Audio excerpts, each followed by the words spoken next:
தேர்தல் வாக்குறுதியில் படிப்படியாக மதுக்கடைகள் குறைக்கப்படும் என கூறியதை திமுக அரசு நிறைவேற்றியதா என தவேக பரப்புரை பொதுச் செயலாளர் அருண்ராஜ் கேள்வி எழுப்பியிருக்கிறார். நாமக்கல் மாவட்டம் சின்னப்பாவடியில் நடைபெற்ற பொங்கல் விழாவில் அவர் பங்கேற்று பேசிய போது அரசியல் பேசக்கூடாது என விழா கமிட்டி தலைவர் தனசேகர் எதிர்ப்பு தெரிவித்ததால் சலசலப்பு ஏற்பட்டது.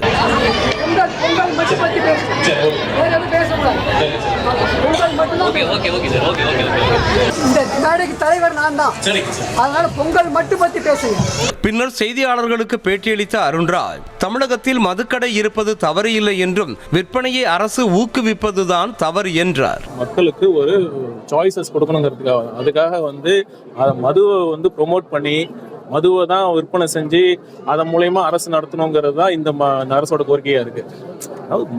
மதுக்கடைகள் இருக்கலாம், ஆனா திமுக அரசு என்ன சொன்னாங்க, படிப்படியா மதுக்கடைகள் குறைக்கப்படும் சொன்னாங்க. அதை பண்ணாங்களா? அது பண்ணலையே. அதை தான் நாங்க கேட்கிறோம்.